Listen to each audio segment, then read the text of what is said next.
Welcome, I'm the dentist. In our Dent Agenda, we will be continuing the first chapter, History Taking and Examination, Part 5, Radiography. In this tutorial, we will be talking about intraoral radiographs. These are the points included in this chapter video series. And here is the detailed content. These are the points included in this part, and in this tutorial we will be handling all of them except for extraoral radiographs and advanced imaging techniques. These will be talked about in the next video. Radiology. To eliminate any confusion between the expressions, note that radiography means the taking of the radiograph, and radiology means the interpretation of the radiograph you have. Radiographic images are produced depending on the fact that there is different attenuation for the X-ray beam by the tissues, meaning that the radiation loses its power while passing through different densities of the tissue, and that's why the image or the structure appear having different opacities. The radiographic quality depends on many factors. Firstly, the density of the tissue, whether it's a soft or a hard tissue, and what type of hard tissue it is, the intensity of the beam, the sensitivity of the emulsion on the radiographic film, and the processing techniques. Wrong processing techniques can lead to a poor quality film or many scratches on top of the image. The types of the dental radiographs that we will be taking in this and the next tutorials are these intraoral radiographs and these extraoral radiographs. But before we dive in, there are some basic information that you need to be familiar with. Firstly, the composition and the parts of the dental film. If you look at this first photo, you can see that the dental film has two different sides. One smooth side and the other one has an envelope-like edge, and this is where you open the film. Sometimes it comes in different colors and sometimes it's all the same color. This smooth part is always placed towards the tooth and the X-ray image, and the envelope part is always away. To know why, you can open the film to see the inner components. When you open the envelope of the film, the first layer you see is the lead foil. It is placed to prevent the radiation to pass to the other side, and that's why if you place the envelope side towards the tooth, you will get no image. Then there are two layers of papers, one on top and one underneath the film. The film is a piece of plastic. It's a kind of polyester resin, and it is 0.18 millimeters in thickness, and we call that the base of the film. The other two layers on top and beneath are adhesive layer. The adhesive layer is a gelatin mixture. It is placed to keep the two layers, which is the plastic film and the emulsion on top, adherent to one another. Then the emulsion. The emulsion is where the sensitivity and the speed of the film are determined. It is a mixture of silver halide grains with a vehicle matrix. These grains of silver halide come in different shapes and sizes. You should know that the bigger the average grain size, the higher the speed and the sensitivity of the film, which means less radiation dose can be used. Finally, there is the over or the super coat. It is a protective layer to prevent damage from scratches, pressure, or any handling processing techniques, and also it is anti-static, It prevents the buildup and reduces the effect of static electricity. Processing of the film. To make the image appear after you have taken the radiograph, you can use the processing box. It's a plastic box with 2 holes where you can enter your hands, and it is covered with a red plastic lid to prevent the light to transmit inside and burn the film when you take it out of the envelope. Inside there are usually 4 cups. 2 of them are filled with water, and the other 2, one is filled with the developer, where you firstly place the film to develop the photo, and the other is filled with a fixer solution where you can fix the photo and prevent its fading. And before you place it from one another, you always place the film in water. There is also the self-developing film, where the developing and the fixing solutions are all in one, and they are placed in a pouch separated from the film with a thin membrane, where you can rapture by pushing the solution towards the film after you have taken the radiograph. Film sizes. Dental films come in different sizes for different purposes and for different ages. Starting with the periapical film, it's available in 3 sizes, size 0, 1, and 2. As the number of the size increases, the dimensions of the film increase as well. Number 0 is for children, number 1 for the anterior teeth of adults, and number 2 is the standard size for the anterior and posterior teeth of adults. Bitewing film. It is available in 4 sizes, 0, 1, 2, and 3. Size 0 is for the anteriors of children.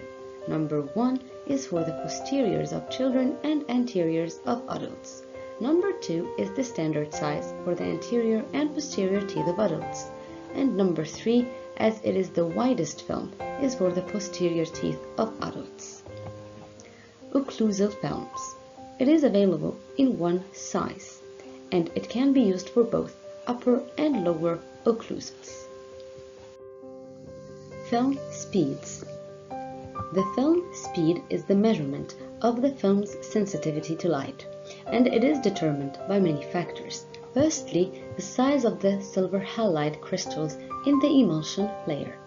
The larger the size of the grains and the thicker the emulsion, the more sensitive, and consequently the higher the speed of the film.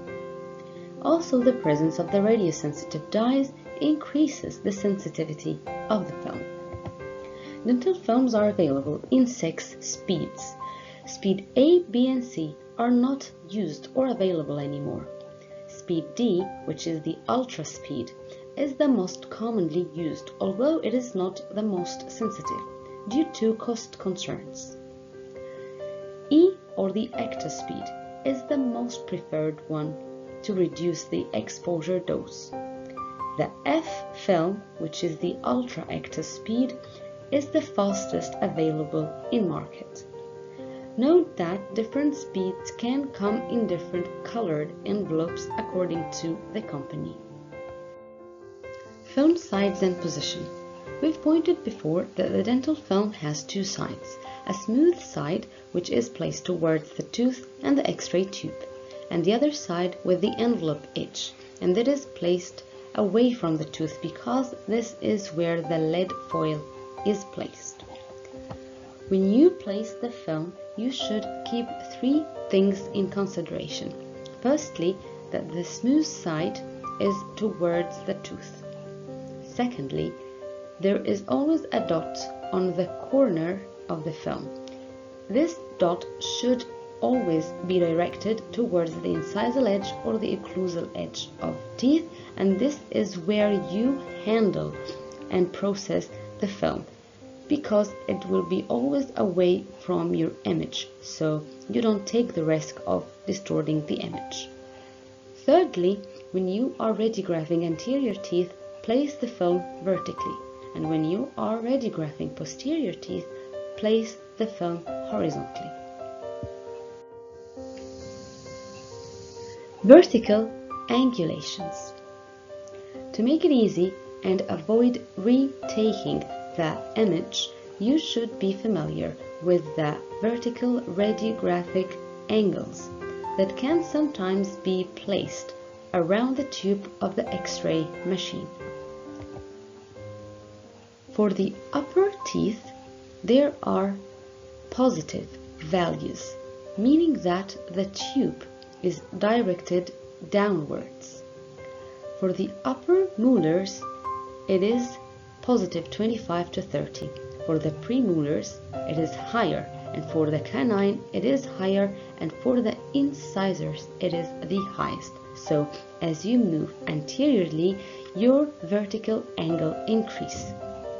For the mandibular teeth, you start posteriorly with a 0 angle for the posterior molars, and as you go anteriorly, the angle increases, but it's in a negative value, meaning that the tube is directed upwards. Film placement device. To make the film placement process easier both on the clinician and the patient, there are film placement devices. They are composed of a ring that is called an aiming device, and this is where you center the X-ray tube. There is also the indicator rod or the arm that you can slide the ring through, and there is finally the film holding part. The film holding part is vertical for the anterior teeth and horizontal for the posterior teeth. The Bitewing device has no bite block, it has only a holder for the film, because the film itself has a wing where the patient can bite. As technology helps us improve every part of our lives, also dental films being replaced with digital sensors.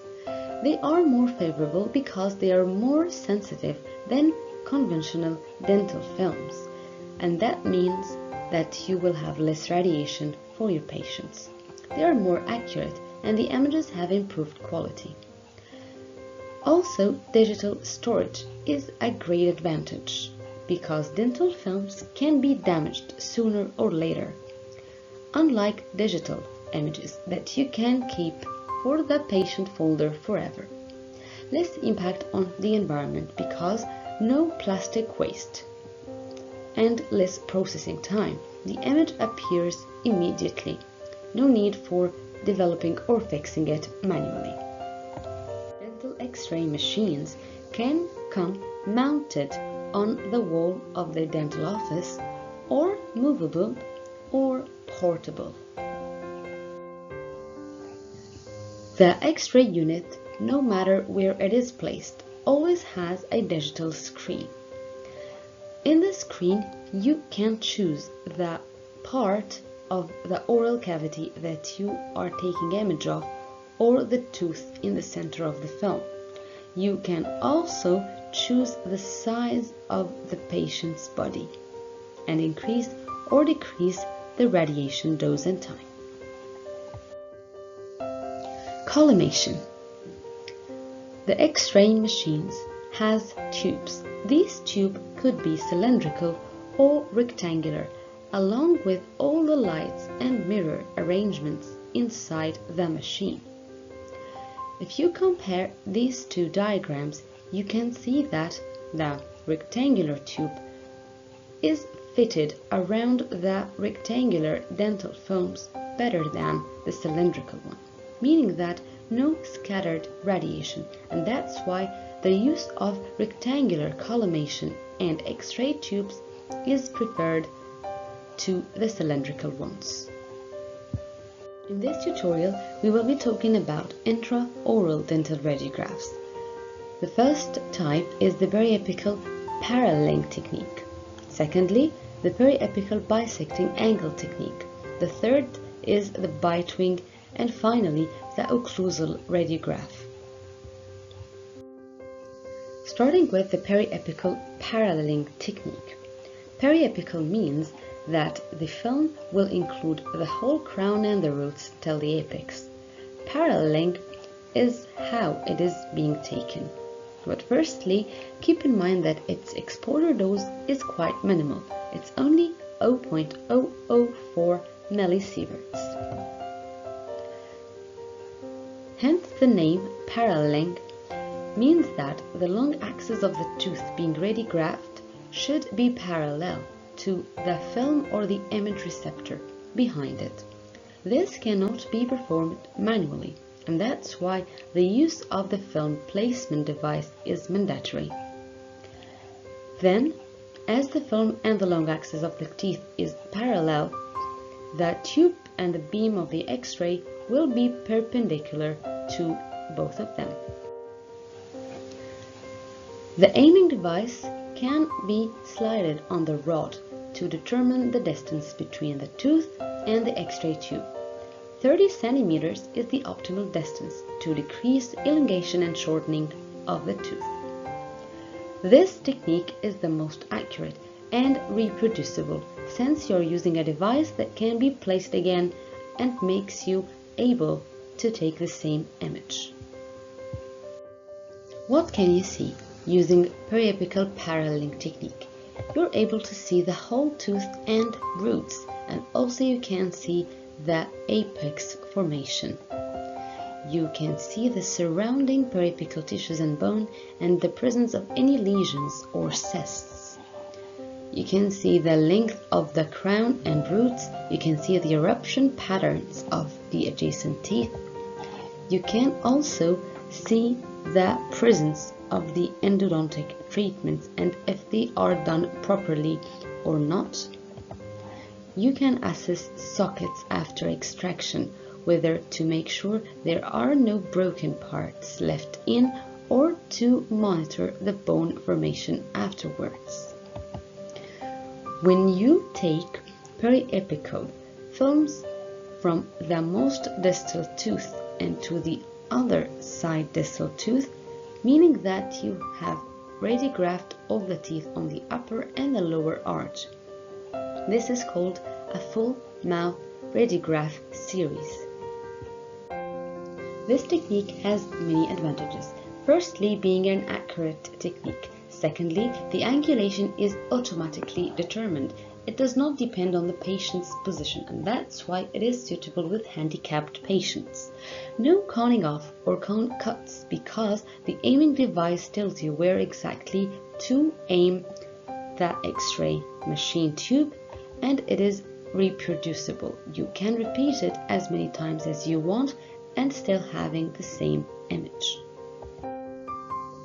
Some disadvantages for this technique would be that the placement of the device can be uncomfortable for patients, especially in the posterior teeth, because some patients actually have gag reflexes.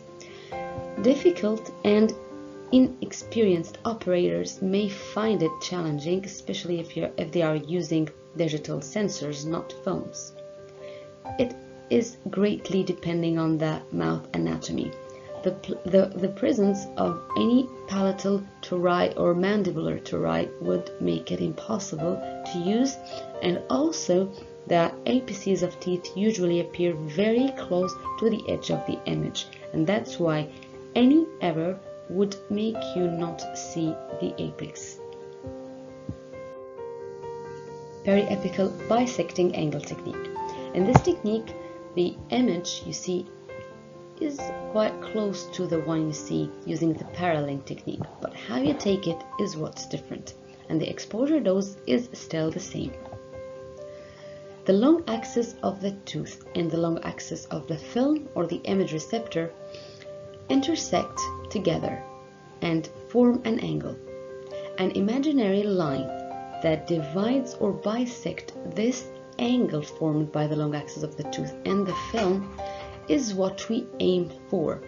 So the X-ray head or tube and the beam should be perpendicular to that imaginary line that bisects the angle formed by the tooth and the film. The film is usually held by the patient's finger. What can you see using this technique is the same as what you can see using the paralleling technique. The advantages of this technique is that it is reasonably comfortable for the patient since they hold the film by their hands. It is simple and quick, and the angulation, if assessed correctly, it can be sufficient, but not ideal for most diagnostic purposes.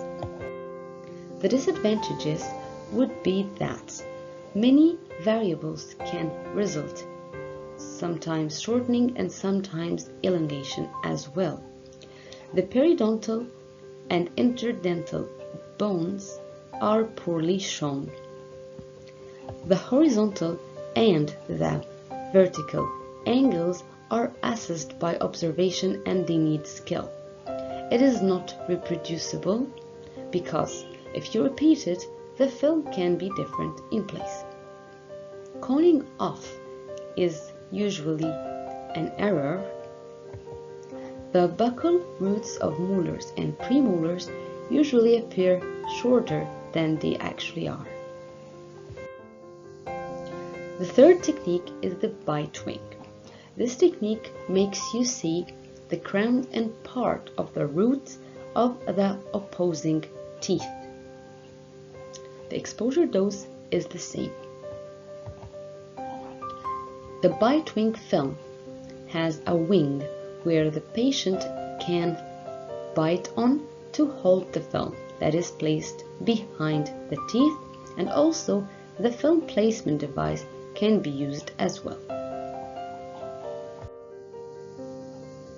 As you can see, it shows the crowns and parts of the root of the opposing teeth, and when you do a bitewing radiographs for the anteriors and posteriors of the patient, you can arrange them in a full mouth radiographic series. Of course, this can be replaced by a panoramic radiograph that we will discuss later. What can you see using this technique? You can detect interdental lesions and the progression of dental caries. You can assess the existing restorations and see if there is any overhanging fillings. You can assess the periodontal status and observe the calculus or bone loss less than 4 millimeters. An advantage for this technique is that it focuses on certain areas, and of course it is reproducible since the patient bites on the wing, or you can use a film placement device. The disadvantages could be that the film can be pushed downwards as the patient closes, making the radiograph close to a lower periapical film, not showing any part of the roots for the upper teeth. Also, if the teeth are missing or there is an edentulous space, the patient cannot bite on the wing. That's why if there is a denture available, that patient can still use it. The fourth technique is the occlusal or sandwich radiography. This technique shows the upper arch as a whole, as well as the lower arch. The film is large, so it is placed inside the patient's mouth, and the patient closes and bites on the film, both on the right and the left sides. And it should hold parallel to the occlusal plane as well. Occlusal radiograph can be taken using 3 angulations. The first giving you the cross-sectional view. The second gives you a topographic anterior view, and the third gives you a topographic lateral view. As you can see here in the anterior view, you can see the lower border of the mandible and the whole length of the roots better. Also, this angulation helps to see the maxillary sinuses.